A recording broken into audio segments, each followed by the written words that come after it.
Shalom, giving all praises to the Heavenly Father, Yahweh, Bahasham, Yahweh Shai, Bahasham, Rachakwadash. Double honors to the apostles, the bishops, and the elders at Great Millstone who rule well. Peace and salutations as always to the elect. News and prophecy, linking to things happening here in Babylon the Great, all right, as well as throughout the four corners of the earth, to the Holy Scriptures, giving the elect of Yahweh, Bahasham Yahweh Shai, the remnant of Israel, understanding as to what's happening, as things can become too much and get too convoluted. We simplify these things by linking it to biblical prophecy, giving you comfort. And as the scriptures say, wisdom and knowledge shall be the stability of thy times, and the strength of salvation is centered around the fear of the Lord. All right, perfect your fear. All right. And, call on the names as much as possible. Pray. All right. Repent, because things are getting ready to get crazy as we already see it happening, as we are at the end of Esau's world. We know biblically it's marked by a great division. It's marked by many things, but one of the many things that end time prophecy is centered around is, the division between the EU, Nato, and Babylon the Great. As Babylon the Great has had its role as the head of this beast system and all of the policies and, things that are being done, even a lot of the wars that the EU and Nato, help aid Babylon the Great, as well as the small hats in. We're living in a time where things are changing. A lot of it is theater, but we have to understand that this is theater associated with biblical prophecy and the effects and signs, all right, that are associated with prophecy coming to pass. As we can see here, the European Union has rejected Trump's Ukraine peace deal. All right.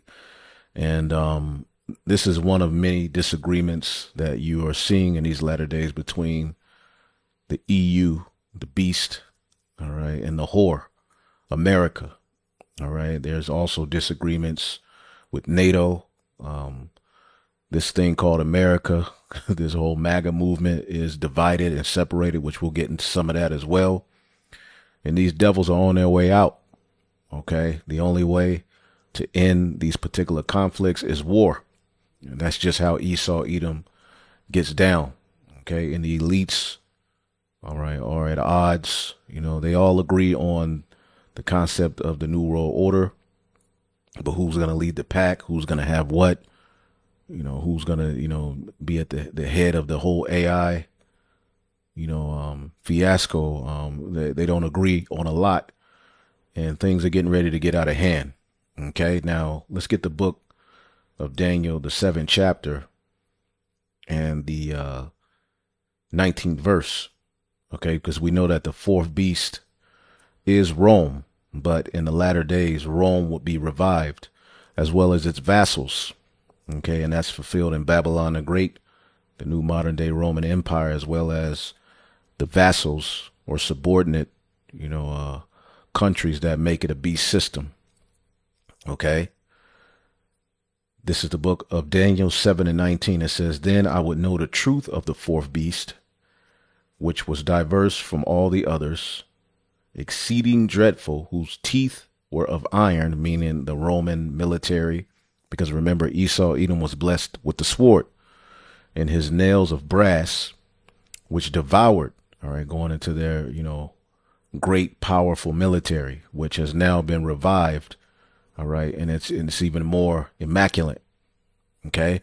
So what the Lord is doing in these latter days is, since these devils have so much of a grip on the earth and the military is so powerful, what he's doing is dividing that sword against each other, okay? And we're seeing a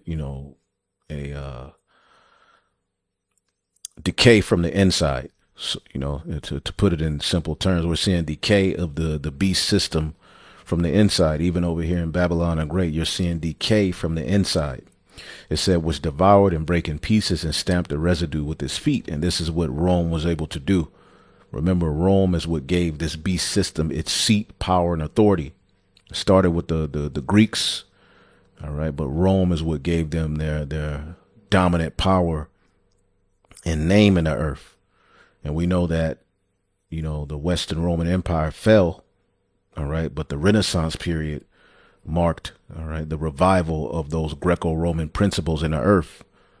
Okay, that started in Italy, okay, and from there, the Spanish, the French, the British, Babylon the Great, the small hats, all right, are all continuing this colonization of the earth, and they want to take it even further, all right, by conquering souls, fighting against, the chosen people via this NWO, and also fighting against who the world ignorantly calls Jesus Christ with their technology, with their left-handed blessing.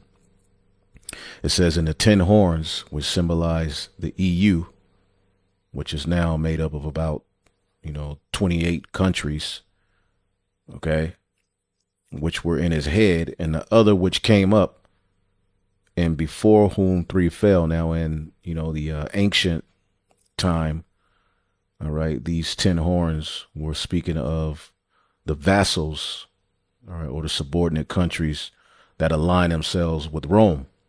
Okay, so you can be outside of Rome, all right, and still be in Rome, just like you can be outside of here, America, Babylon the Great, but you go to different, countries that are, under their rule and who are aligned with them, all right, and you can see pretty much the same principles. All right, the idea of Rome spread beyond Rome itself, all right, but as they conquered, they aligned many of these different, countries to themselves. Now it says, and of the other which came up, the other which came up symbolizes the revival of, all right, the 4th beast. And before whom 3 fell, the Spanish, the French, and the British fell, leading to the, which is the Revolutionary Wars, okay, leading to the independence of Babylon the Great, the 13 colonies, which eventually became the 50 United States, which is still pretty much technically controlled out of, the UK British, okay, but it says, even of that horn that had eyes, all right, meaning they're mere men, all right, but they parade themselves around as gods, okay, their science, their technology, right, they're mortal men, all right, but they're elevating themselves to the level and status of a god. All right, the pride of their heart have deceived them, and the mouth that spake very great things. All right, and we're seeing those very great things being spoken via their science and their technology, their technocracy. Okay, the talking point of putting microchips in people, the carbon footprint tracking, and just complete Godhead on the earth in a way that no tyrant has ever ruled, whose look was more stout than his fellows, okay? And his fellows represent, the EU and NATO countries, right? And all that are aligned unto him. His look, all right, Babylon the Great's look, right, is more stout, okay, than his fellows, okay? The word for stout is, all right, rabbah, great, okay, captain, chief, and America's acted as chief of this whole beast system. All right, but we're living in a time where, the tides are changing. They're growing, impatient with the pride of Babylon the Great, growing impatient with the pride of the small hats, and it's leading to a divide. All right, even when we say small hat, it's not just the state of Israel, but you also have to understand Ukraine. Those are small hats, and the least of the flock are drawing out all of these different nations into conflict, all right, and disagreements. So Babylon the Great, all right, is more numerous than, more abundant than, greater than the rest of his European counterparts. Okay. And they hate each other. You go over to Europe and you hear how they talk about Babylon the Great. All right. And how dumb you Americans are. America thinks that, Europe is uppity, but overall in policy and economics, they don't agree. They do have the power of the sword. All right. But they don't agree on a lot of things, which brings us to biblical prophecy being fulfilled. Okay. So his look was more stout than his fellows. Okay, let's look up the word stout in this sense. Heavy build, strong and thick. Okay. Fat, fattish, plump, round. They've waxed fat. Well covered, well padded. Okay. Strong, sturdy. Okay. Vigorous, forceful, stout-hearted, courageous, valiant, heroic. So of this beast system, America is known as the more dominant. Okay. But pursuant to end time prophecy, you get Daniel, the second chapter. We'll jump down to around the 40th verse. And even these scholars know that this is talking about Rome and how it's described, which when you get Revelation, the 13th chapter, it tells you the end of it was as the feet of a bear, symbolizing Russia, and their latter day importance and the end of this beast system, which we're going to get into a few things as well with Russia, because there's a lot happening. Which, the powers that be make sure to keep your minds and your timelines full of, confusion and, bread and circuses and, things that really don't matter, to keep you divided, to keep your attention. But really what's happening is, a collapse, and they're definitely coming with the NWO. Second, this is Daniel, the second chapter and the 40th verse. And the fourth kingdom shall be as strong as iron, Rome, for as much as iron breaketh in pieces and subdueth all things. All right, what we see America, Babylon the Great doing throughout the four corners of the earth now, Rome was able to do it in the territories that they dominated. You see, and as iron that breaketh all these shall it break in pieces and bruise. And this is what Rome was able to do. They broke in pieces. They conquered the nations. They conquered, the Jews. They bruised Yahushai, took down the nations. And it goes further to say, and whereas thou sawest the feet and the toes, which are the end of this particular statue that Nebuchadnezzar had a dream about. The statue represents, all right, the, Europe and Babylon the Great in the latter days, as Rome will be revived. So whereas thou sawest the feet and the toes, part potter's clay and part iron. So part clay and part iron, meaning and if you have a iron metal and you try to put some clay on it, they're not going to bind together. Okay. The kingdom shall be divided. And what does the scripture say about a kingdom divided? Okay. Salakia. A kingdom divided is going to fall. Okay. kingdom divided. Let's just type that in. It's in the book of Mark, I believe. Okay.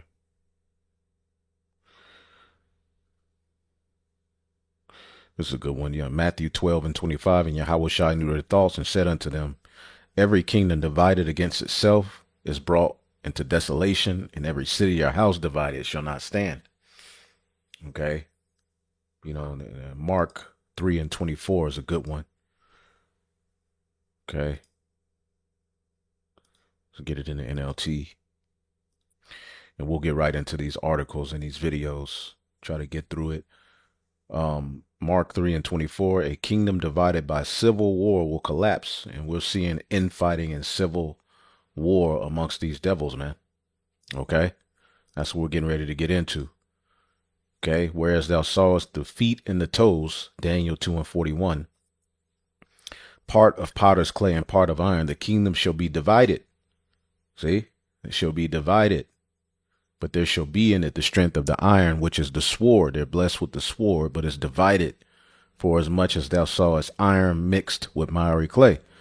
So, you know, they have the sword, but economically, you know, politically, morally, they don't agree. Technology wise, they don't agree with who's going to be at the forefront, you know, what money should go where.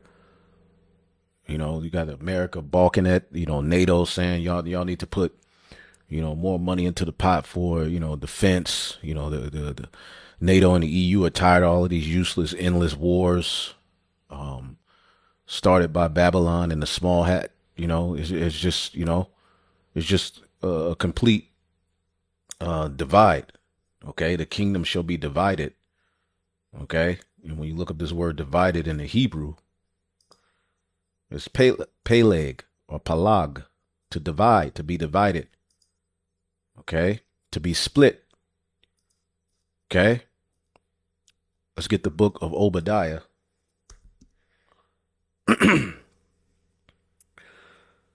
And we're going to go to verse 7. All the men of thy confederacy have brought thee even to the border, and the men that were at peace with thee have deceived thee and have prevailed against thee. And Russia plays a big part in these EU and NATO nations, you know, going rogue and you know, breaking the covenants and bonds that they had. And they that eat thy bread, that have taken on to this dollar, this debt, have laid a wound under thee, and there is no understanding in him. And you could say BRICS is a part of that. All right. Even though we know the dominance of the dollar is supreme still, everything's on a decline. Okay. Now, as you see, EU reject Trump's Ukraine peace deal. This is one of many of their divides here in these latter days, because EU and NATO are America's closest allies, along with the United the UAE. Okay, the so-called Arabs. Okay, Saudi Arabia, but they're going their own way, and pretty much we're looking at Babylon being forsaken, all right, for the purpose of war being waged against her. And the small hats have a lot to do with that, okay? So the EU has rejected the Ukraine peace deal drafted by the White House, all right, and put forward its own set of conditions for a potential agreement. All right, now we're going to go here. Trump completely botches Ukraine-Russia peace, all right, and massive loss, all right. All right, so we got to talk a little bit about Russia and Ukraine, guys. We got to talk about this. So I don't know how many of you guys remember this, but a few months back, Trump decided to basically twist Ukraine's arm into doing this incredibly biased deal with America. And the idea behind the deal is like, hey, you guys have to give us 50% of your shit from now until forever in return for continued U.S. arms flows so you can keep fighting Russia, and in return for our support, okay? And this was a big deal because the media was talking about it like, you know, oh, it's deal making, smart Trump deal making. And if you go back and watch the segments we did at the time, I called it like basically new age colonialism. Like the terms we were forcing onto Ukraine were worse than like the fucking Treaty of Versailles, right? Like this is something that's too harsh even for terms you put on a country after they lose a war. Like, that's how bad it is. Like, taking 50% of all of their natural resources and their oil and their natural gas and their ports and shit like that, that is fucking crazy. But again, the deal was, you give us this, and in return, you have our support. You can get our weapons, you have our support in your fight against Russia. Okay. Well, guess what? Now, everybody's acting like that never happened. We never had that deal made. And now Trump is coming up with a new plan to end the war. To end the war between Russia and Ukraine. But there's a bunch of problems. So let's start with this. Axios has this piece. Trump's full 28-point Ukraine-Russia peace plan.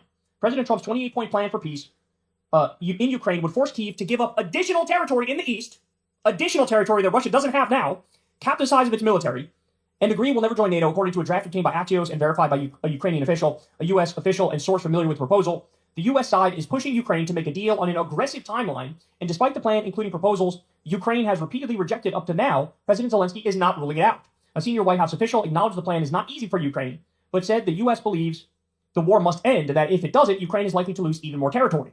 The plan was drafted by Trump's envoy Steve Witkoff, oh boy, with input from Secretary of State Marco Rubio and Jared Kushner. Now let me just pause here to say, red flag, Steve, bro, red flag. Steve Witkoff has been profiting off of these global deals up to this point. They're directly involved with, like, business dealings where, like, they're making a tremendous amount of money in crypto, for example. Jared Kushner got $2 billion from the Saudi government in return for allegedly giving them classified information that led to MBS consolidating power. These people are insanely corrupt. You have a neocon hawk and two insanely corrupt freaks who are steering this process. Reddest of red flags I've ever seen, dog. Witkoff also consulted with Russian envoy Kirill Dmitriev on the plan. Dmitriev told Axios he's optimistic about it because, unlike past efforts, we feel the Russian position is really being heard.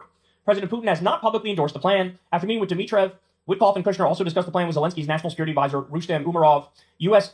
Army Secretary Dan Driscoll presented the plan to Zelensky on Thursday in writing. Afterwards, Zelensky said he was prepared to hold talks about it with Trump and his team.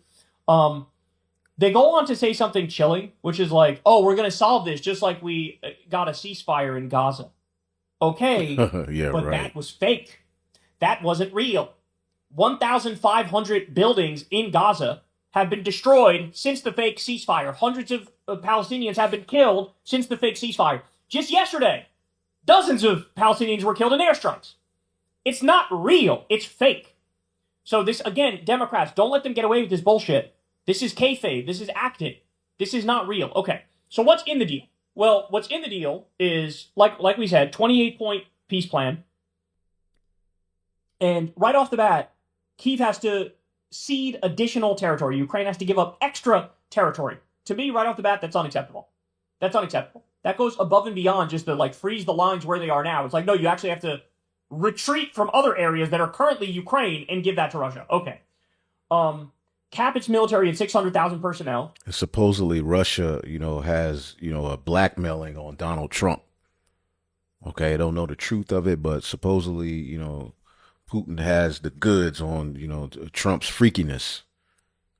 Okay, so moves are being made that seem like they're pro-Russia. But again, this is all going to fall apart. It's all going to go bad for Babylon the Great because they've done too much wickedness and continue to do wickedness. That also seems kind of crazy, especially when Russia just invaded Ukraine illegally and offensively, and now Ukraine has to cap its military. Why wouldn't Russia have to cap its military in that scenario? They're the aggressor. And the talking point of, Russia being the aggressor, there's a lot of propaganda with that. But remember, NATO, promised, not to push any more towards the east, any more towards Russia. Okay, and they've broken that deal numerous times. Okay, which pretty much, how do you think Russia's going to feel about having a NATO ally in their front yard? That's not going to go over well. So the talking point of Russia, starting it, it comes with propaganda, but there's just the devil being the devil. We'll just leave it at that. And amend its constitution to permanently ban NATO membership. The proposal offers security guarantees, framing attacks on Ukraine as if it's an attack on America. In fact, it goes beyond that. It's as if it's an attack on the entire transatlantic community. So it would trigger a collective military response. That's what the deal says. There are economic provisions in the deal that call for redirecting $100 billion in frozen Russian assets towards rebuilding Ukraine. it's lifting sanctions on Russia in a phased way, a joint U.S.-Russia venture in AI and mining and energy, plus. And that's another thing happening over in Ukraine. It's becoming a hub of AI. Secretly, it's openly, but secretly, it's becoming an AI hub, of the NWO. Okay. Russia coming back to the G8. So it really integrates Russia back with the global economy when it comes to business and stuff like that. And again, this is why I say look out, because I guarantee you Witkoff and Kushner and Trump himself are probably going to financially profit off this. It mandates amnesty for wartime actions by all parties. So in other words, if all the Russian war criminals and Putin himself, they would totally get away scot-free. It requires Ukraine to hold elections within 100 days and enforces non-aggression pacts alongside cultural programs denouncing Nazi ideology. Okay. The plan recognizes Crimea, Luhansk, Donetsk. Let you know that those are small hats. And parts of the Kherson region as Russian. I mean, that's basically the gist of what it is. Now, the story gets darker. So, in my opinion, there's already things in here that are just insane that I would never agree to, right? To give up more territory than even what Russia currently has is like, what? Okay. But ready for this? Look at this. So, Nick Schifrin says the following. He's with NewsHour. After talking to Secretary Rubio, Senator Rounds announces that the 28-point plan was a Russian document, not a U.S. document. Here's what one of the senators said. Secretary Rubio did make a phone call to us this afternoon. I think he made it very clear to us that we are the recipients of a proposal that was delivered to one of our representatives. It is not our recommendation. It is not our peace plan. It is a proposal that was received, and as an intermediary, we have made arrangements to share it, and we did not release it. It was leaked. It was not released by our members or our representatives. This is an opportunity to receive it, and that it has been utilized and delivered to the Ukrainians, and that they will have an opportunity to respond. And in doing so, you now have one side being presented and the opportunity for the other side to respond. So as Midas Touch says, so Trump was threatening Ukraine to sign a deal that was fully created by Russia. Caroline Leavitt kept touting this as a good plan. This is a bombshell scandal. So here is the order of events. Ready? Plan leaks. U.S. confirms the plan is real. Some senators condemn the plan. Senators say Rubio calls them, denies it's a real plan. Then the White House denies that denial and says it's a real plan. Then Rubio says, yes, it is a real starting plan. Straight from Russia, sent to Ukraine. You need to accept these terms. After Trump already made Ukraine sign away like half of their shit from now until forever. This is insane, bro. This is insane. And I guarantee you, even in a scenario where they try to force on Ukraine the terms of this deal, right? This shit is not going to last. There's no way the deal's going to last. It's going to be just like the Gaza deal. It's going to be a fake peace deal. Because people ultimately, they're not just looking for a peace agreement. You need some semblance of justice and sanity and rationality in the agreement. It can't be so immensely one-sided, and it can't be forced. All right, so you can look up more on that. But this is where we are. More EU, all right, and America friction, okay? And I typed in here, just to look it up to show you the division. I said, why is it so much tension between EU and America if they're an ally? All right, it says that's a really good question. Even though the EU and the US are strong allies, there are real and growing tensions between them right now. And here are some. Different visions for Ukraine. The U.S. recently put forth a 28-point peace plan for Ukraine that many European leaders think is too favorable to Russia. For example, it includes major territorial concessions. Okay. Europeans are especially worried about provisions that limit Ukraine's military size, which weaken Ukraine's future security. There's also frustration that the plan was not negotiated enough with European or NATO leaders. Okay, security dependency and European defense autonomy. Many in Europe are pushing to reduce their reliance on U.S. military support. See that?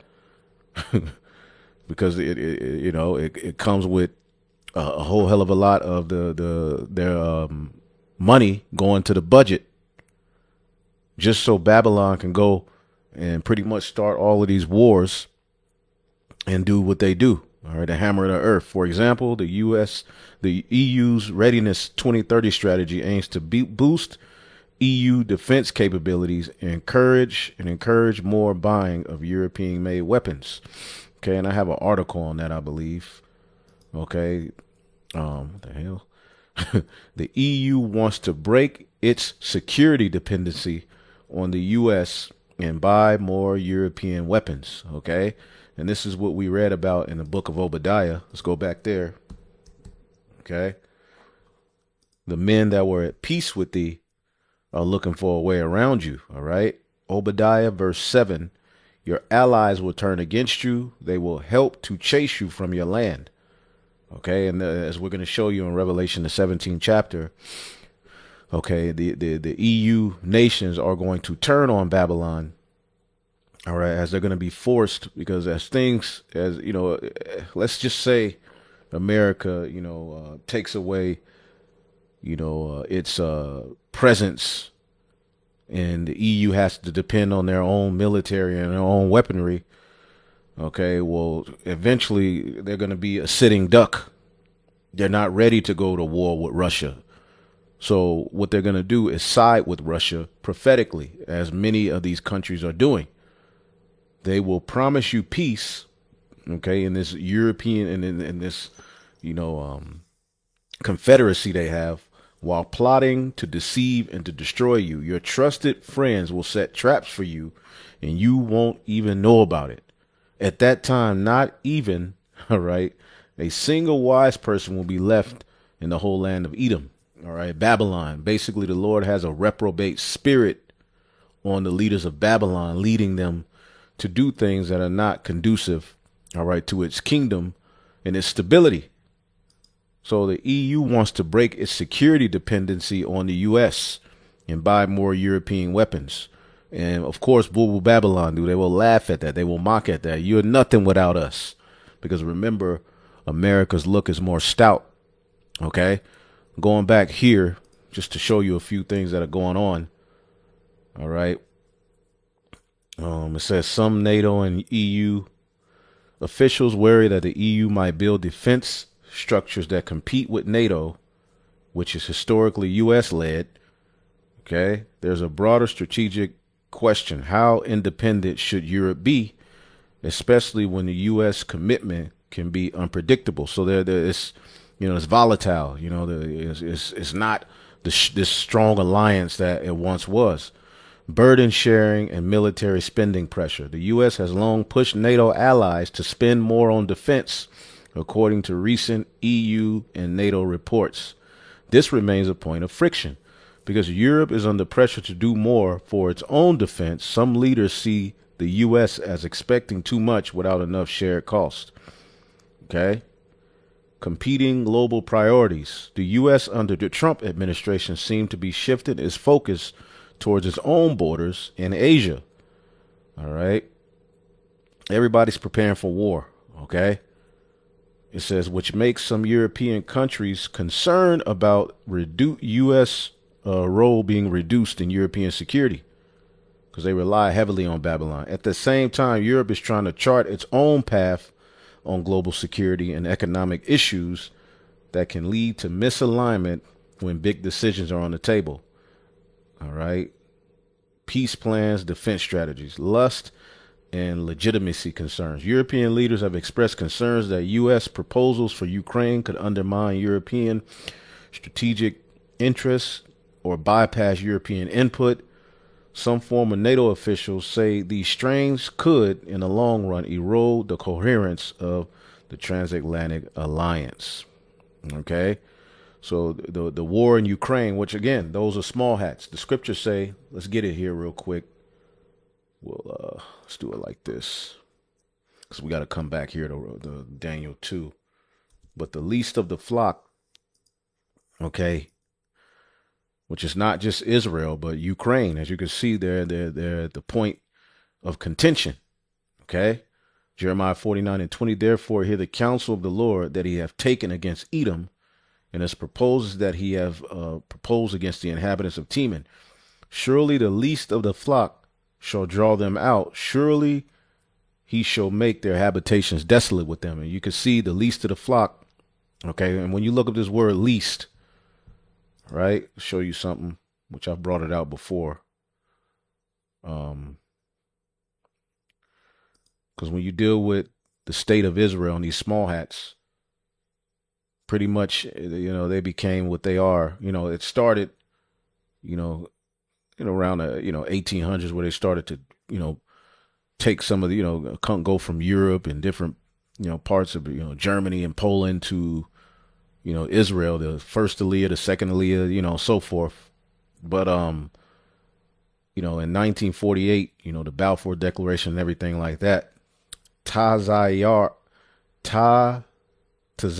all right, little, insignificant, young, little, insignificant, mean, youngest, and they were established last, all right. And I always bring this out. It happens to have 1948, because on May 14th or May 15th, 1948, all right, the state of Israel was established, all right, which is not a biblical fulfillment of the true biblical Israelites returning back to that land, but it does fulfill prophecy, okay, that they would be in that land, and they're at the center of all kind of, friction and tension, okay, and through them, all right, World War III will be started, okay. So we are living in a time of biblical prophecy being fulfilled, all right, on a high level through the spirit and power of Yahweh Bashim Yahushai. Okay.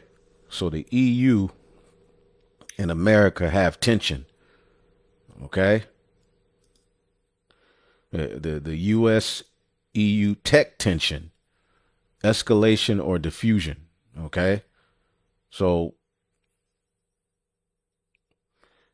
in an August 25th Truth Social post, Donald Trump wrote that he would retaliate against countries that impose digital regulations on U.S. countries or companies. Retaliatory measures would include substantial tariffs and export restrictions on chips. These threats have heightened fears globally about the ability of foreign countries to maintain sovereign jurisdiction over domestically used technologies. So as you can see, they're divided. Okay. And this is what we were just reading here in prophecy. Okay. Let's read it again. Daniel 2:41. And whereas thou sawest the feet and the toes, part potter's clay and part iron, the kingdom shall be divided, but there shall be in it the strength of iron. All right. The sword, for as much as thou sawest iron mixed with miry clay, and as the toes of the feet were part iron and part clay, so the kingdom shall be partly strong and partly broken. So it's partly strong, all right, the sword, but economically it's broken. And the AI, it's all over the place. So it's strong and broken, which a kingdom divided can't stand. All right. The elites disagree on a lot. And whereas thou sawest iron mixed with miry clay, they shall mingle themselves with the seed of men, going throughout the four corners of the earth, and also, when you go to early Europe, using marriages to, set up strongholds and, economic hitmen to take over governments, but they shall not cleave one to another, even as iron is not mixed with clay. Let's read this in the NLT. It says, the mixture of iron and clay also shows that these kingdoms would try to strengthen themselves by forming alliances with each other through intermarriage. And if you go to early Europe, marriage was a big part of a lot of these alliances. But they will not hold together, just as iron and clay do not mix. So they're not going to bind together. And see, it says in verse 44, in the days of these kings shall the God of heaven set up a kingdom which shall never be destroyed. So the return of the Lord is through the fall of this revival of Rome. Okay. Another thing I wanted to bring out here. All right. Colonel Doug McGregor, Germany will leave NATO. Which this is big. Okay. Germany will leave NATO. So you see nothing but division. And this is just the tip of the iceberg. There's so much division happening amongst these devils. All right. as they try to, they always like to point at, Chicago and the hood. Well, they do, they're infighting, and they love to point out black on black crime, which, you know, we're not here to, you know, throw a pity party for the 2/3. They're guilty, all right. But you devils also have Edom on Edom crime. Remember, the scriptures say, "I will set Egyptian against Egyptian." Let's get that. Let's get that in the book of Isaiah, the 19th chapter. Okay. And we know that that's talking about America, which will get some Egyptian against Egyptian as well, as MaGa is falling apart, right? Isaiah 19:2, "And I will set Egyptian against Egyptian, and they shall fight everyone against his brother and everyone against his neighbor, city against city and kingdom against kingdom." And this is what we're witnessing. Okay. Let's get this out of here. Get that out of there. Boom, get that out of there. Okay, get this out of there. And we'll start here. Okay. Von der Leyen is now running the European Union now. I don't think she's going to last much longer because I think everybody's had it up to here, with the European Union. Here's what needs to be understood. And you just know that this dude just had a shot of whiskey. Okay. He knows they're at the end. Every time you see him, all right, because he's an insider. He's rubbed elbows with a lot of these high level devils. He knows that we're at the end of the road for the Edomite hegemon, all right, or hegemony throughout the earth. Or everything well, let's put it this way. This war in Ukraine is lost, and that's going to become patently obvious, and the Russians are going to be victorious. They're going to dictate the terms under which the map is redrawn and new actors emerge. Because remember, again, Ukraine was a part of the USSR Soviet Union, but after it disbanded, Ukraine became independent. All right. And again, the NATO set its eyes, on taking over that territory. So it's a lot of history that goes into that. All right. But when you look at the Western media, it's always going to be the narrative that, Russia is the aggressor, Russia this, Russia that. Okay. But really, they fear the resurgence of the USSR, Soviet power, which that was the reason NATO was created. And since the USSR disbanded, NATO under, America's leadership has been the beast, the dominant power in the earth. But that's waning. That influence is all waning for the sake of biblical prophecy, because Babylon the Great is getting ready to be attacked on a level we have never seen before. But there's something even more important than what happens in Ukraine. And I predict that Germany will walk out of NATO and walk out of the EU because it's the old. Salakia. Let's rewind it to the beginning.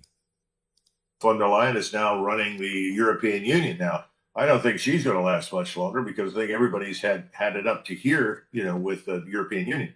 Here's what needs to be understood. Before everything well, let's put it this way. This war in Ukraine is lost, and that's going to become patently obvious, and the Russians are going to be victorious. They're going to dictate the terms under which the map is redrawn and new actors emerge. But there's something even more important than what happens in Ukraine, and I predict that Germany will walk out of NATO and walk out of the EU because it's the only way for Germany to liberate itself from the oppressive influence and power of the EU and NATO.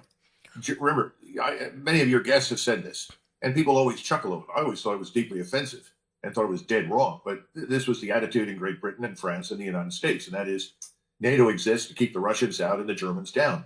Well, the Germans are finally emerging from this state of Stockholm syndrome that they've been living in for decades, where the German walks in the room and his head is bowed and says, "Oh, I'm sorry, we're bad, and we know we're bad, and how much money do you want?" Because of the small hat and that history tied to, Hitler and all of that. That's over. The Germans have had it with that. The new generation that's coming up is sick of it. The alternative for Germany is sick of it. And this Atlantic alliance has not produced security for Germany. It's dragged Germany into a confrontation with Russia that most Germans want nothing to do with. Right. So Germany is going to march out. The least of the flock shall draw them out. See? The influence of the small hats is leading many of these European nations to conflict that they don't want to be involved in. So when it's all said and done, many of these European nations prophetically are going to side with Russia. Ezekiel 38. Out of the EU, it's going to march out of NATO. When that happens, that's the end of NATO and the EU, because listen to that again. Of NATO. When that happens, that produced security for Germany. It's dragged Germany into a confrontation with Russia that most Germans want nothing to do with. So Germany is going to march out of the EU. It's going to march out of NATO. When that happens, that's the end of NATO and the EU, because the only way they can exist is with Germany as the linchpin, as the keystone in the edifice. Once the Germans say enough and walk, it's over. And that's where we're headed. So this entire war in Ukraine that was launched to destroy Russia and was always linked to the idea, and this goes back to the White House in 2020 when I was in there, and I wrote a paper on it, and it was given to the president, and he just, I don't think he could even imagine it, but it was an argument against disrupting relations with Germany because of the Nord Stream 2 pipeline. And I tried to outline the hundreds of years of very profitable and productive relations between Russia and the German-speaking peoples based on an exchange of commodities, commercial relationships. And the elites actually got along very well. If you go back over the last 300 or 400 years of history involving Germany and Russia, the two world wars are anomalies. They should never have happened. And they did happen. It's tragic that they did. But I think both Germans and Russians have concluded this must not happen again. Right. And after the World War II, Europe was, supposedly got itself together. But, you see the Dutch is mad. I'm German and I'm sick of this shit. Out of EU, out of NATO, out of who. No war with Russia. Oh, man. So this is prophetic. Okay, this is prophetic. Let's get the book of Jeremiah 51. All right. I thought I had it up. Let's get Jeremiah 51.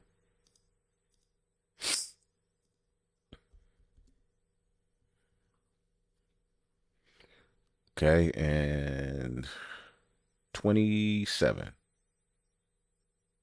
Let's start at 25. Behold, I am against thee, O destroying mountain, Babylon the great, saith the Lord, which destroyeth all the earth.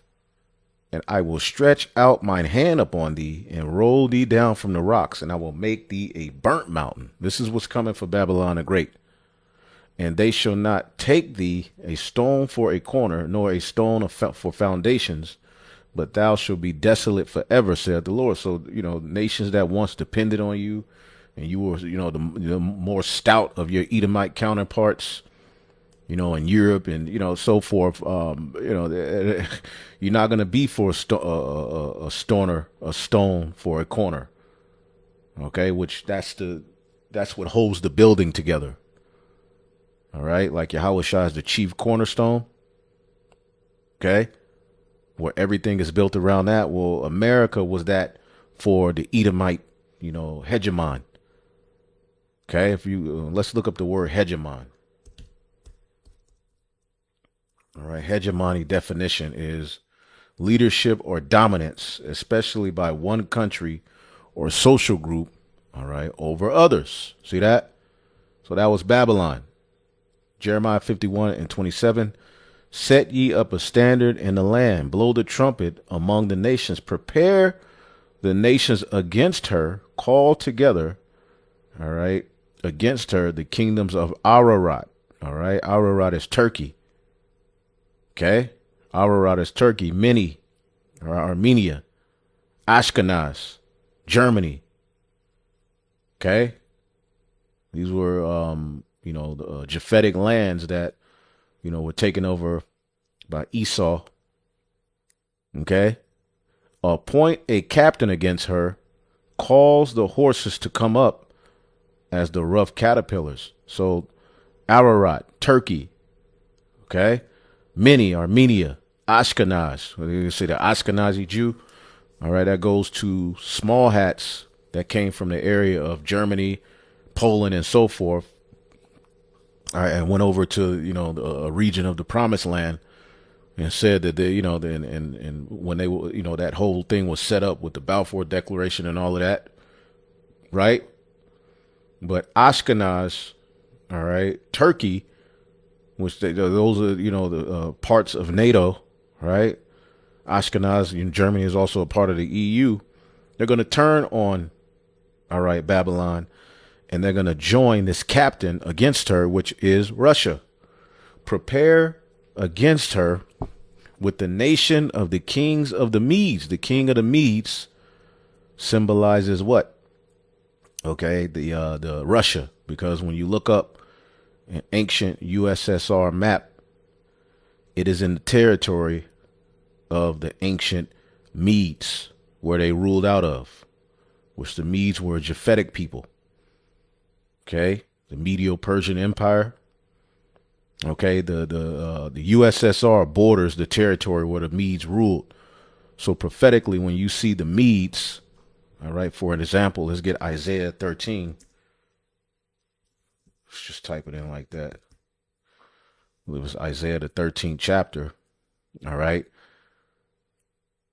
Isaiah 13 and 17. Behold, I will stir up the Medes against them.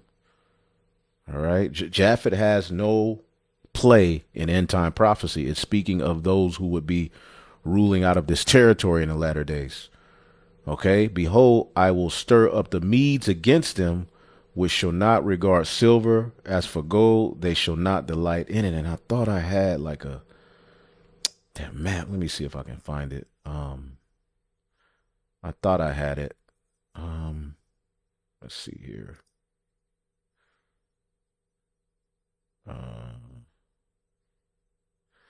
I thought I had it, but okay, I think this is it right here. Boom. Although I would say it was a little bit lower. Okay, the Medes, when you look at a ancient USSR map, okay, it borders the territory where the Medes ruled out of. And the USSR is what? The Soviet Union, Russia, who was once dominant, right? So when you see Medes in end time prophecy, right, the Medes are speaking of Russia. Behold, I stir up the Medes against them, all right, and they're clearly stirred up against Babylon, which shall not regard silver, and as for gold, they shall not delight in it. All right, they're also a part of the BRICS, which are looking for ways around the dollar for trading. See that? So the Jeremiah 51 and 11. All right. Make bright the arrows, gather the shields. The Lord have raised up the spirit of the king of the Medes, for his device is against Babylon to destroy it, because it is the vengeance of the Lord and the vengeance of his temple. So the Lord has all of these things happening because he is getting ready to deal with our enemies. We can't fight against them ourselves, so he's going to have them fight against each other. Okay? So Jeremiah 51 and 28, prepare against her the nation with the kings of the Medes, the captains thereof, and all rulers thereof, and all the land of his dominion. The land shall tremble in sorrow for every purpose of the Lord that they have performed against Babylon, to make the land of Babylon desolate without an inhabitant. And this is how you know this ain't talking about ancient the ancient, all right, Neo-Babylonian Empire. This is speaking of Babylon the Great. That will be destroyed, all right, and it won't be an inhabitant. This is something coming in the future. So Germany, all right, is going to leave NATO and the EU. Turkey is going to leave NATO. Okay, these are key factors in end time prophecy. Okay. Let's see if we can just type in real quick what's going on with Turkey.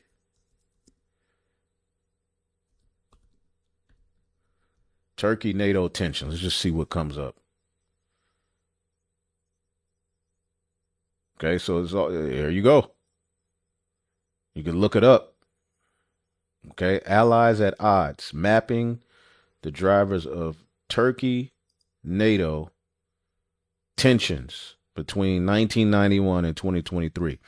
And Turkey has always played both sides. Okay? Turkey walking the tightrope between NATO, Russia, and Ukraine. Okay? You can look it up. All right? And Turkey, you know, although they haven't left NATO, the notion is out there. Okay? Key points of contention include its purchase of Russian S-400 air defense systems, sustained energy, and economic ties with Russia and China, independent military operations in Syria and Iraq, and military threats against NATO members and allies. So you see that? Which this is Ezekiel the 38th chapter happening right before our eyes. Okay? Is Turkey Israel's next target in the Middle East? You see what the, you know? And what is America going to do? America's going to defend Israel. Okay, so what's going to happen is all of these countries are going to side with Russia. That's what we're reading about here in Jeremiah, the 51st chapter. They're going to align themselves with the king of the Medes. Call Halo Yahweh B'Shem Yahushai. And Germany will leave the Atlantic Alliance, and it will leave the EU for these very reasons. And all the neocons that have done everything they possibly could to promote death and destruction and war in Eastern Europe and across the continent. These are the same people who have pushed these migrations, heavily funded by people like Soros and others, who couldn't wait to shove millions and millions of people into Europe who are not Europeans, will never be Europeans, cannot become Europeans, and don't want to be Europeans. They are all going to stand around and then begin to say, see, the Germans are evil. They're back at it again. They're evil because they're charting their own course. They decided on their own future. It's a lot of nonsense. There's no Nazi revival there, nor will there ever be one, in my judgment. But what you see out in eastern Ukraine, for some reason, these same neocons are happy to see these Ukrainian soldiers sport SS emblems in their war with Russia, which makes no sense at all. None. Yeah, that is something that didn't get much. It did get a little bit of press, but the significance seemed to be lost on people. I guess because they're like, no, I can't acknowledge that because then that would mean we can't support Zelensky because he seems okay with it. But I tell you, one person that's not okay with it, and going back to that interview with Viktor Orban. Okay, and also I forgot to do this. Let's just type in Ashkenaz, Germany. All right. Ashkenaz is the Hebrew name for Germany. And the term refers to the historical Jewish community that emerged in the Middle Ages. These were the small hats. These Ashkenazi Jews, which they're not saying they're descendants of Japhet. They're saying that their forefathers were Jews in the region of Germany, all right, who came over to what they call the Promised Land, okay? The Ashkenaz is not them claiming the heritage of Japhet. It doesn't make sense to be, all right, Japhetic and Shemitic. They're claiming to be, all right, Jews, all right, that have their roots in Ashkenaz, which is territory that belonged to Japhet. For you guys out there, you see Ashkenaz and you just all of a sudden, oh, see, the Japhet is the white man. No. Ain't what that's talking about. See, but prophecy is hitting, man. He was also asked specifically about what chances does the Ukraine army, with the SS or not, what chance do they have? European politics intellectually is very sophisticated, but what they are saying basically means that they would not like to have a peace just now. They would like to continue the war. They think, and they speak about it publicly, that we have to continue the war to support Ukraine more. The situation will improve on the front line, and we will have a better circumstances or preconditions for negotiation. Wrong, totally wrong. Not to speak about geopolitics and human dimension, economically and financially is just crazy. We finance a country which has no chance to win the war, but at the same time, there's a high level of corruption. Yeah, now obviously that issue with corruption has exploded since he made those comments. You mentioned at the outset, one of Zelensky's right-hand man has been caught and is now somewhere in hiding. And it's he's in Israel, along with another one. They both fled to Israel. They will be safe there. I wonder why will people from Ukraine be safe in Israel? For now, but if Zelensky falls, it's unclear how long they're going to protect him. Oh, listen, I think they're going to be safe. Remember the gentleman who is a pedophile who was caught out in Las Vegas. I can't remember his name now, but it turns out he was an Israeli citizen, and he was flown immediately to Israel, where he escaped and is safe and will never be extradited. No, I think So their own tongue is falling on themselves. I think the Jewish state will remain a haven for Jews, regardless of what they do anywhere else in the world. And that's certainly true for the two gentlemen that whose names escaped me. One, I think, is Mindich or something. Yeah, Mindich, yeah. And the other one, I can't remember his name. But, at some point, Zelensky will probably pack it in and go there as well. Well, yeah, because I was going to say, and I'm talking to some folks who are on the ground in Kiev or have access there. Letting you know that they are small hats. And they're saying he is literally at risk. This could knock him out when nothing else do it. So apparently he's not as safe as many in the West may think, even with all these announcements. Well, a lot of people have waited for him to be subjected to the Mussolini treatment. That may yet come. Who knows? He is distant from his own population. So let's do this. Let's type in. All right. How could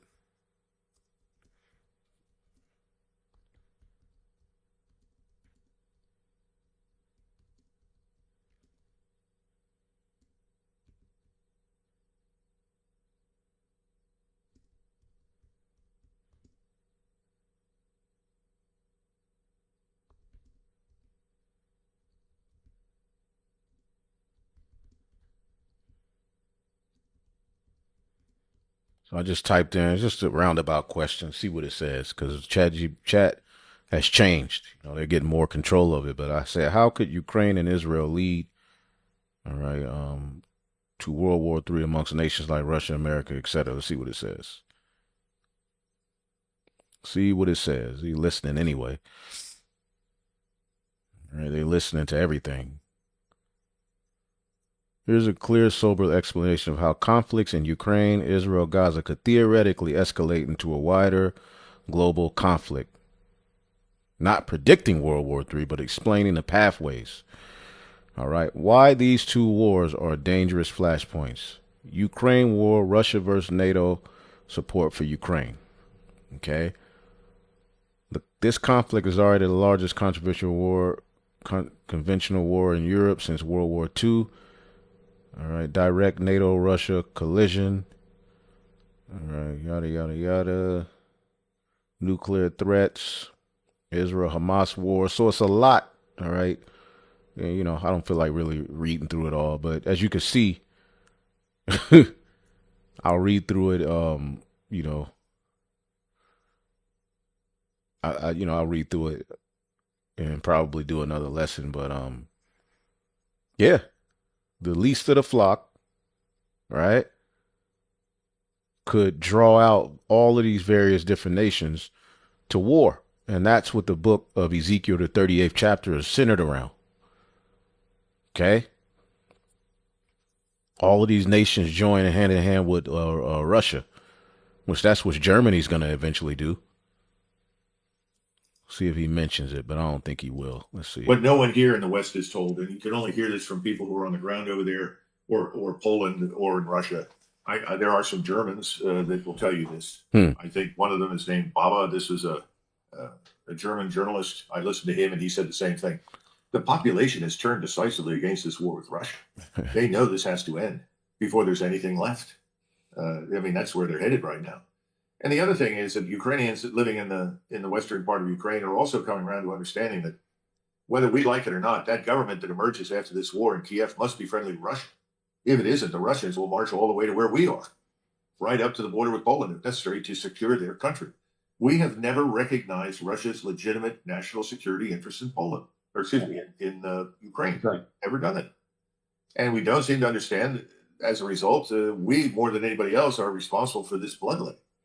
If there was a humanitarian bone in Donald Trump's body, on the basis of what's happened thus far, he would lower the boom and say, Mr. Zelensky, you're finished. You're out. However, I suspect that the same billionaires that are calling the shots in Washington in terms of policy towards the Middle East and towards Iran are also calling the shots in Ukraine. And these billionaires have decided that they want Zelensky there, and they want to continue doing whatever they can to harm Russia. That's their agenda. That's not. So this is where we are. All right. Now, another point of division. all right, is at the G20 meeting, which was held in South Africa. Babylon didn't show up because supposedly, they're mad about, the white farmers getting oppressed by the South Africans and all of that rhetoric, which the new prime minister of Canada, he was like, man, to hell with that. He's a South African. He's like, to hell with that. Although we know how the Edomites got over there in South Africa, apartheid and all of that, but the Lord has a new prime minister, after Trudeau, the Trudeau fiasco, which he probably did too much wickedness and had to go underground for a minute. Now you have this new guy, Prime Minister Carney, all right, which he used the G20 stage to urge planetary unity in emerging world government. All right, but look what he says: we don't need the U.S. anymore. All right, Canadian Prime Minister Mark Carney used the G20 stage in Johannesburg to call for a new world order defined by a global governance that excludes the United States and counterbalances American influence in the world. And see, this is also Jeremiah 51. And let's see here. The nation shall not flow. Jeremiah 51 and 44, call Halal Yahweh Shem Yahshai, and I will punish Baal and Babylon, and I will bring forth out of his mouth that which he swallowed up, and the nation shall not flow together any more unto him. Yea, the wall of Babylon shall fall. Okay, so you see these NATO and EU countries are now, they're standing up to the one who was more stout. Okay, and let's listen to this. Okay. Trump humiliated at G20. Canada and Korea take the global stage. There are days, my friends, when the news just feel kind of like a prank. Today, for a moment, I honestly thought that I misread the headlines. Canada and Korea building alliances to the G20, while the US under Trump is off somewhere haggling with Russia. Honestly, what are we even doing anymore? What is even going on here?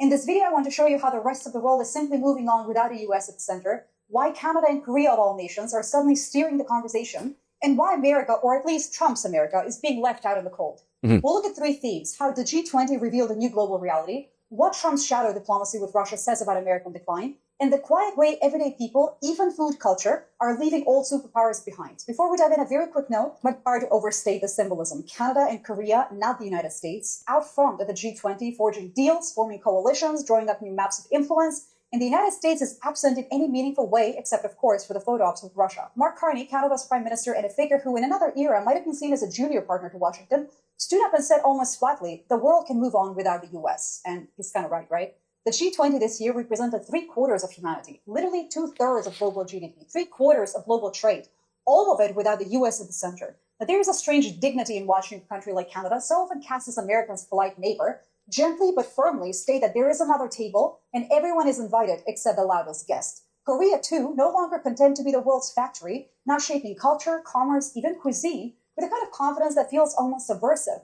And meanwhile, America's old friends are recalibrating. It's not anger, it's not even rebellion. It's the slow, deliberate walk away from somebody who keeps showing up late, drunk on their own power, insisting the party can't start without them. To think clearly. You hear that? America was of the opinion that the party can't start without them. Well, this is a new day. Okay, they're bringing about that NWO, and we told you the elites are, they're done. America has done what it needed to do. All right, but we're reaching a new point. Okay, when things are getting ready to get interesting. Here, you have to hold two conflicting ideas at once. America still has immense power, but power that alienates isn't the same as leadership that attracts. The world isn't waiting for permission anymore.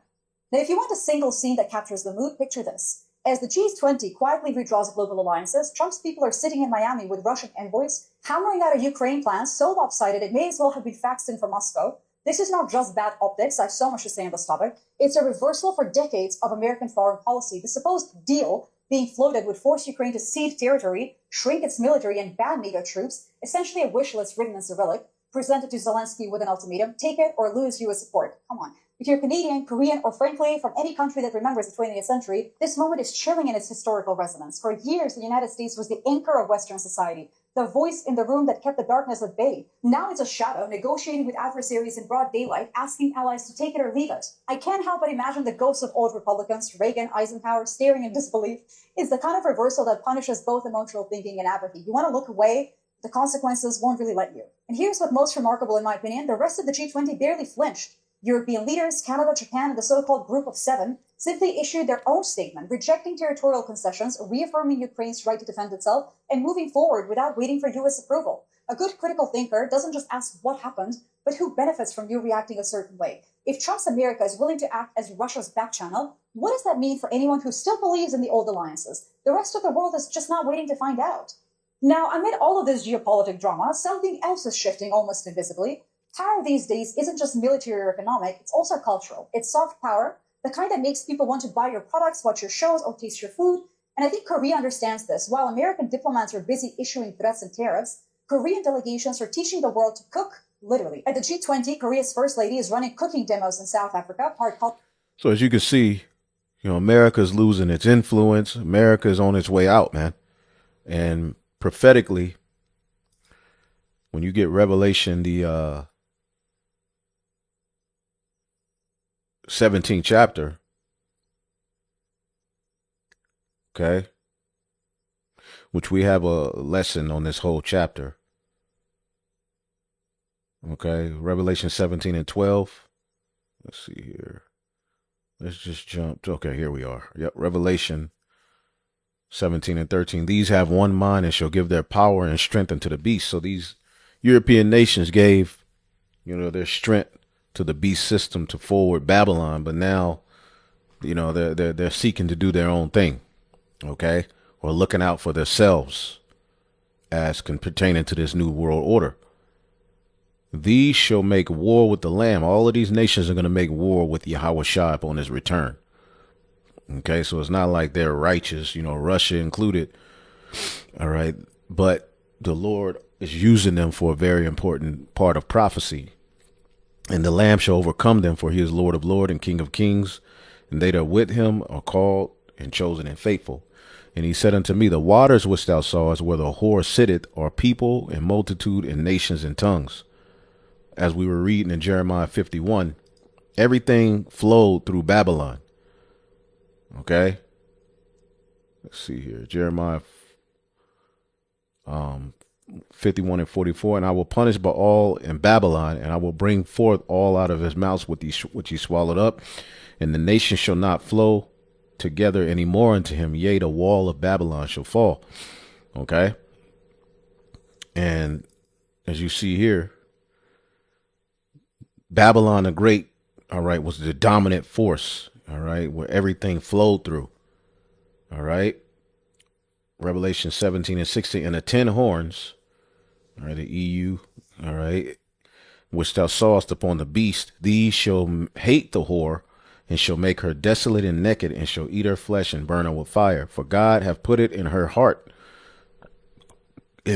to fulfill his will, and to agree and give their kingdom unto the beast, and to the words of God shall be fulfilled. And we're at that point where the Lord is getting ready to break this thing up. Okay, America is done. The way it's looked at, the stench of it, the memorial of it, it's not what it once was. The influence of it is not what it once was. And the Lord is putting leadership in Babylon to just make things worse. Okay, now let's go here as well. Okay, let's see here. Everything's collapsing. Okay. Hi, everyone. I've always represented the common American man and woman as a member of the House of Representatives, which is why I've always been despised in Washington, D.C. and just never fit in. Americans are used by the political industrial complex of both political parties, election cycle after election cycle, in order to elect whichever side can convince Americans to hate the other side more. And the results are always the same. No matter which way the political pendulum swings, Republican or Democrat, nothing ever gets better for the common American man or woman. The debt goes higher. Corporate and global interests remain Washington's sweethearts. American jobs continue to be replaced, whether it's by illegal labor or legal labor by visas or just shipped overseas. Small businesses continue to be swallowed by big corporations. Americans' hard-earned tax dollars always fund foreign wars, foreign aid, and foreign interest. And the spending power of the dollar continues to decline. The average American family can no longer survive on a single breadwinner's income, as both parents have to work in order to simply survive. And today, many in my children's generation feel hopeless for their future and don't think they will ever realize the American dream. And that breaks my heart. There is no plan to save the world or a 4D chess game being played. When common American people realize and understand that the political industrial complex of both parties is ripping this country apart, that not one elected leader like me is able to stop Washington's machine from gradually destroying our country, and instead the reality is that they, common Americans, the people, possess the real power over Washington, then I'll be here by their side to rebuild it. Until then, I'm going back to the people that I love, to live my life to the fullest as I always have, and I look forward to a new path ahead. I'll be resigning from office with my last day being January 5th, 2026, and I look forward to seeing many of you again sometime in the future. May God bless you all. And may So you do Marjorie Taylor Greene, who was once MaGa, right, is jumping ship, and like they said, something is up, you know, because this is the devil, right? The Bible speaks of this is an Edomite. Okay, they're up to something, but they're divided too at the same time. Alex Jones himself. Okay, this is another one. All right, guys, got some amazing news here. So Doge is officially cooked. It is done. It is over. It's a wrap. So here's some reporting from Reuters. Exclusive. Doge doesn't exist with 8 months left on its charter. They say U.S. President Trump's Department of Government Efficiency has disbanded with 8 months left to its mandate, ending an initiative launched with fanfare as a symbol of Trump's pledge to slash the government size, but which critics say delivered few measurable savings. Quote, that doesn't exist. Office of Personnel Management Director Scott Cooper told Reuters earlier this month when asked about Doge's status. It's no longer a centralized entity, Cooper added in the first public comments from the Trump administration on the end of Doge. The agency set up in January made dramatic forays across Washington in the early months of Trump's second term to rapidly shrink federal agencies, cut their budgets, or redirect their work to Trump priorities. So let me just pause to point out, every single thing they did, everything they did was wildly, wildly illegal, and it's not even close. You had the world's richest man hacking into the Treasury, deleting whatever he wanted to delete. By the way, the other piece of speculation is that the whole point of this exercise was for him to steal all of our data for his AI system, which, again, wildly, wildly illegal.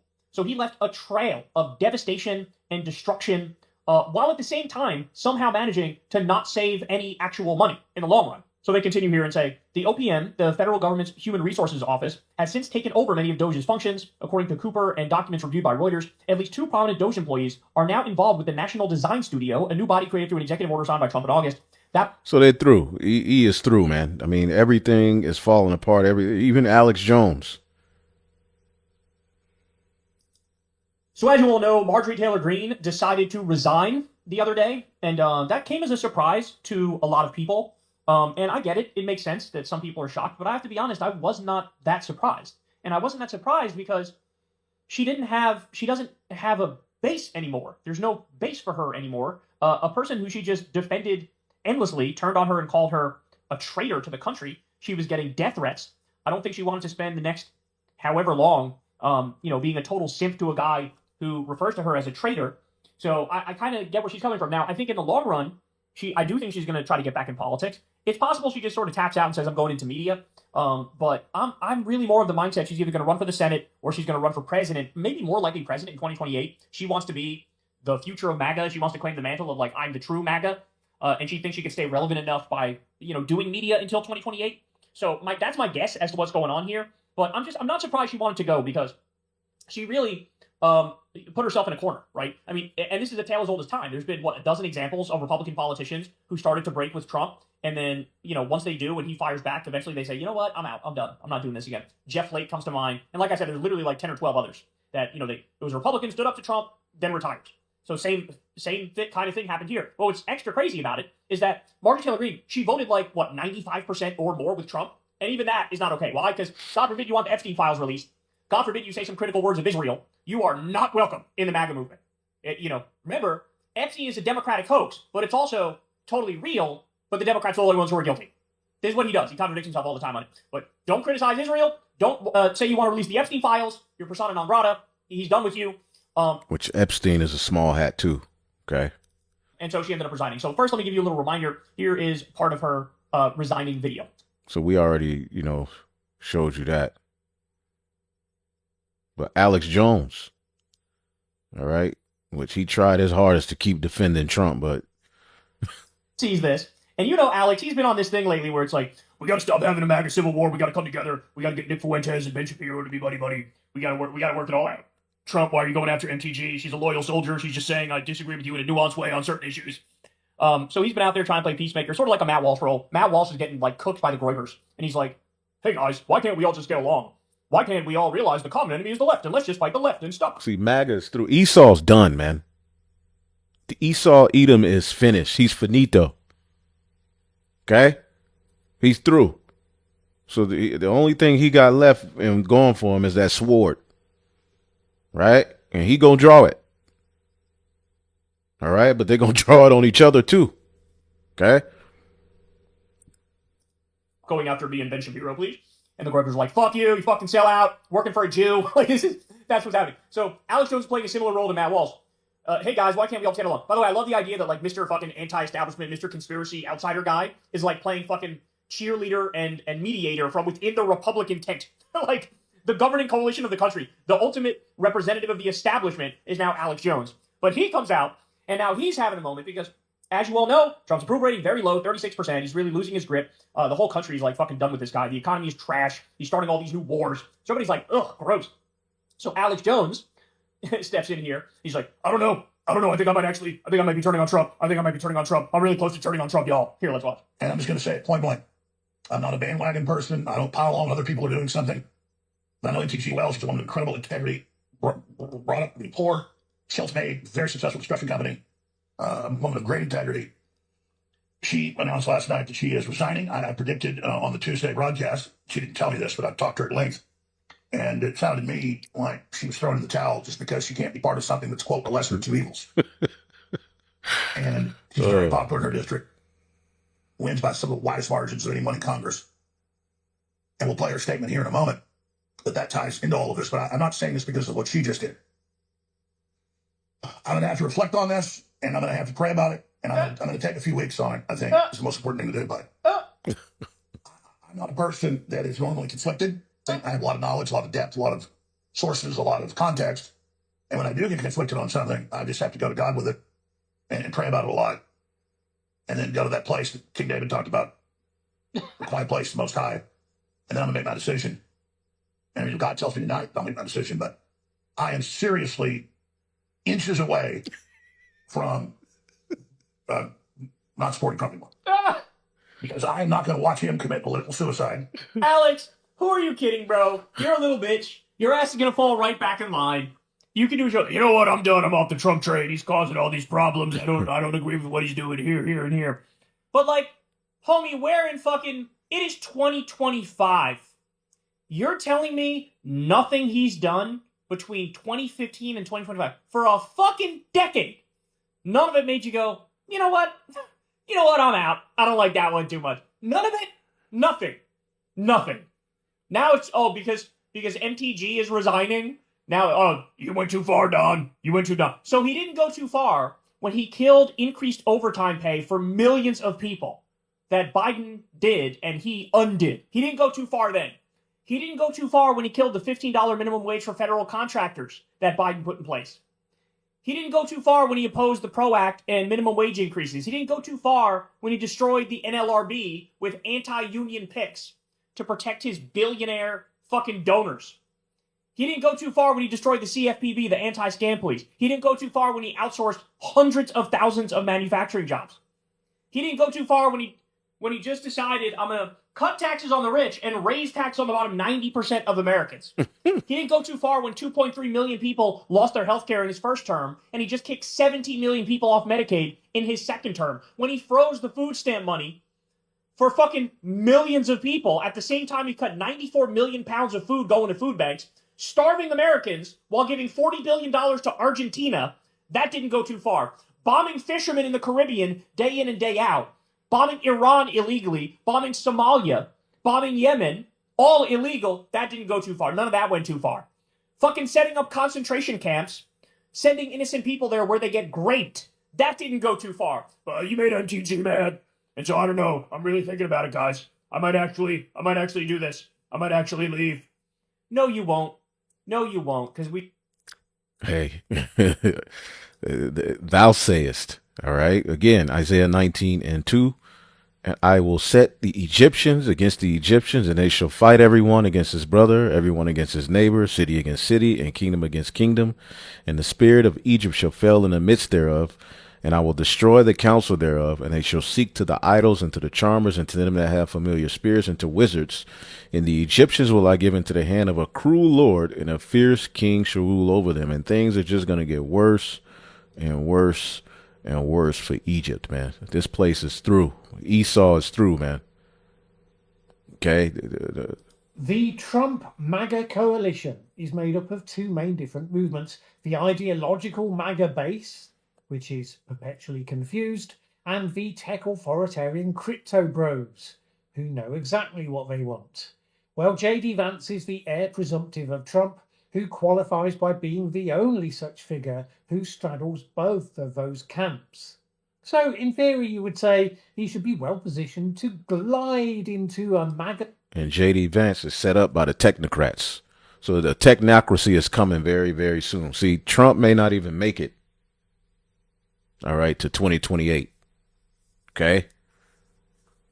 They're setting that technocracy up, which I got so much on that technocracy, but I wanted to hit these, hit these videos, Lord willing, tomorrow, day after, I'll get into what they're doing with this technocracy. But yeah.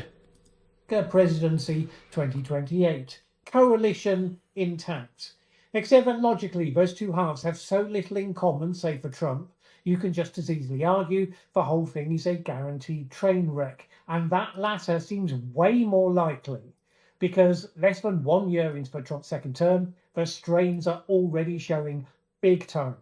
For example, President Trump is backing a plan to prevent the individual states of the United States of America from regulating artificial intelligence companies. According to the Financial Times, he is even said to be considering an executive order that would withhold federal funds from states that try to pass AI laws, which does sound like a very Trumpy thing. So they're basically, you can't regulate AI. And if you do, you're gonna lose funding. And you have a lot of states that are saying, wait a minute, this AI thing is going too far. Okay? So the Lord is destroying these devils from the inside out. All right? To do. This is the deal with the big tech donors. They get crypto, under-regulated. They get to innovate all they want with AI, under-regulated. No stupid politicians interfering, stopping them from doing exactly what they want. Just one stupid politician giving them license to get on with it. Which is fine, except the traditional MAGA base, the ones who have been trained via the school of multiple conspiracy theories to distrust the elites. They're not happy about any of this. They are the ones disconcerted that Trump, having been elected on an affordability platform, has been doing anything but, and now seems to be playing catch-up. Add to that the whole Jeffrey Epstein fiasco and the ideological MAGA base, kind of trying to work out which components of their ideology Donald Trump even actually believes in and would remain consistent to. The answer being none at all, of course. But a cult of personality needs more than obvious reality to turn it around. So it's still a work in progress. They look at Trump's support for AI, and they just don't get it. The AI industry is doing plenty to make the tension all the sharper. Various stories have been widely reported about how everyone thinks we're in an AI bubble that may be about to burst and throw the global economy into crisis. So that kind of sets the mood. And then you add to that the stories about how the advent of AI will be throwing lots of ordinary people out of jobs. Kind of the opposite of Trump's stated policy of getting proper well-paid jobs for Americans. And those come from giant companies like Walmart and Amazon, warning their workers to expect their roles to be transformed or eliminated by AI. Then you have all the other stories of chatbot users committing suicide after various interactions with their chatbot went wrong. It's the sort of thing you would expect MAGA to turn against, in other words. Some MAGA-affiliated politicians are seeing their chance, using the issue to cleave to the base and against Trump.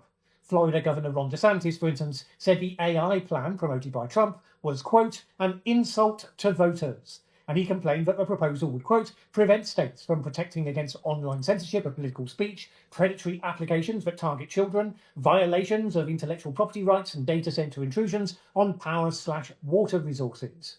Except for tech bosses are shoveling large amounts of money Trump's way in one form or another, which is what talks a lot louder than anything else. Now that Trump is into the lame duck part of his presidency, other issues will be harder to ignore. For instance, under-regulation of AI has very low support amongst voters. According to a survey conducted by YouGov in June, just 18% of American voters supported efforts to stop states from being able to regulate it. Some Republicans in Congress have been warning that Trump's stand could be a vote loser for them. And as we know, if they believe that the laws of political gravity, as they've always known, are kicking back in after this surreal moment of the suspension of disbelief, they're going to pay a lot more attention to those voters more than they will even Donald Trump. And that must be keeping J.D. Vance awake at night, because he is the man who is the leading light, the standard bearer in a political sense, for the tech bros. The man who understands the principles that they're engaging with, who can deal with the sophisticated objectives and strategies. He just needs to avoid screwing up the MaGa base over the next couple of years or so, and of course with Trump himself, which is always on a knife edge.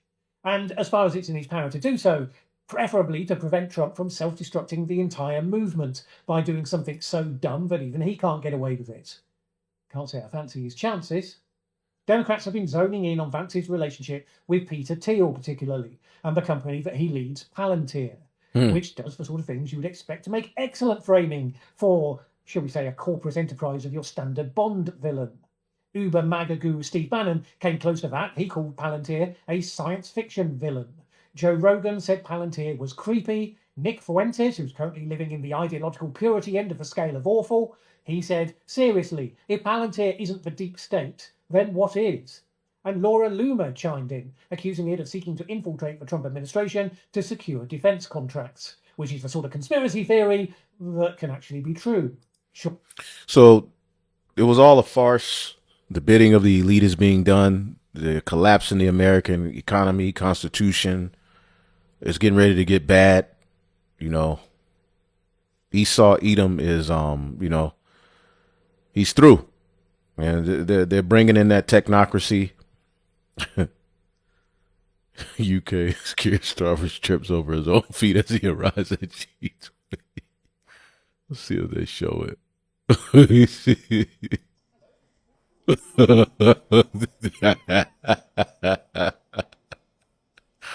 Oh man. Oh man.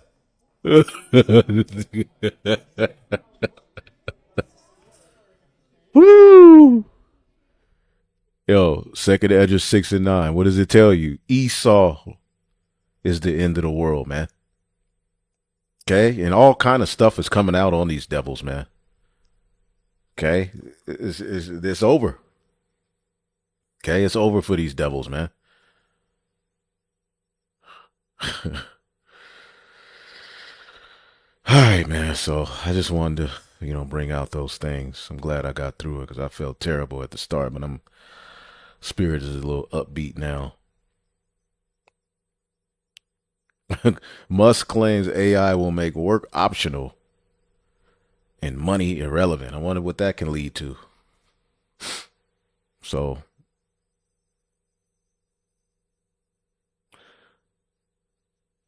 yeah. Beautiful times, man. Beautiful times, man. Through the spirit and power of Yahweh Shemel Shai, we hope, you know, you brothers and sisters will edify, man, because that's why we do these videos, man. But,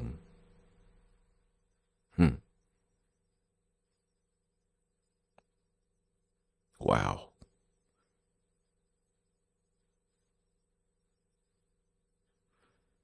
So what's up with all these Edomite teachers, you know,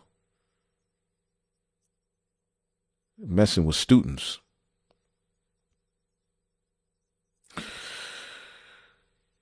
Supposedly there's a hit out on Candace.